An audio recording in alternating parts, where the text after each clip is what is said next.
নমস্কাৰ, কৰ্মচাৰীৰ লগত জড়িত দুটা গুৰুত্বপূৰ্ণ খবৰ এই ভিডিঅ'টোৰ যোগেদি দিব বিচাৰিছোঁ। প্ৰথম খবৰটো হ'ল লোকেল হলিডে ঘোষণা কৰা হৈছে 9 জানুৱাৰী তাৰিখে। আপোনালোকে স্ক্ৰীনত নিশ্চয় দেখিছে, এই এটা অফিচিয়েল অৰ্ডাৰ। অসমৰ তিনিচুকীয়া জিলাত 9 জানুৱাৰী তাৰিখে বৃহস্পতিবাৰে লোকেল হলিডে ঘোষণা কৰা হৈছে। তিৰুভাৱ তিথি অৱ শ্ৰী শ্ৰী অনিৰুদ্ধদেৱ। অনিৰুদ্ধদেৱৰ তিৰুভাৱ তিথি উপলক্ষে লোকেল হলিডে ঘোষণা কৰা হৈছে। গতিকে তিনিচুকীয়া জিলাৰ পৰাই অফিচিয়েল আপডেটটো আহিছে, আপোনালোকে স্ক্ৰীনত নিশ্চয় দেখিছে। আৰু ডিষ্ট্ৰিক্ট কমিশ্যনাৰ ফালৰ পৰা তিনিচুকীয়াৰ অফিচিয়েল এই অৰ্ডাৰটি জাৰি কৰা হৈছে।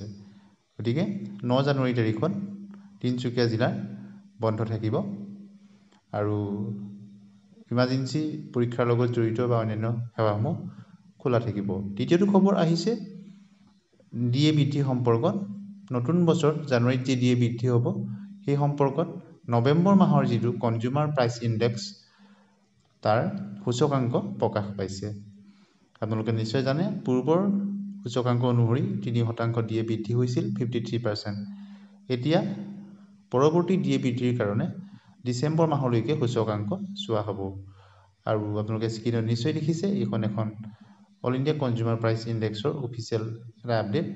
আৰু 2 নম্বৰ পইণ্টত আপোনালোকে চাব, the all India consumer price index for November 2024 remain statutory at 144.5 points. অৰ্থাৎ সূচকাংক স্থিৰ হৈ আছিলে, ষ্টেটুটৰী হৈ আছিলে।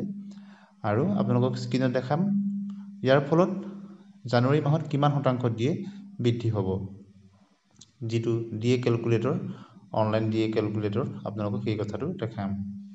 আপোনালোকে নিশ্চয় দেখিছে, 3 নম্বৰ পইণ্টটো আটাইকেইটা কথা উল্লেখ আছে। মুদ্ৰাস্ফীতিৰ লগত জড়িত হৈ এইখিনি বৃদ্ধি হয়। আৰু জানুৱাৰী মাহত নতুন এই বৰ্ধিত ডিএৰ ঘোষণা হ'ব।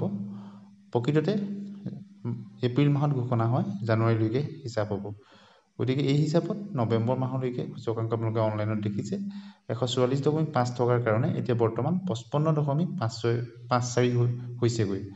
আৰু এনেদৰে যদি স্থিৰো থাকে ডিচেম্বৰটো 144.5, তেতিয়া 56.06 হ'বগৈ। অৰ্থাৎ বৰ্তমান 3% ডিএ বৃদ্ধি হোৱাৰ সম্ভাৱনা আছে নতুন বছৰত।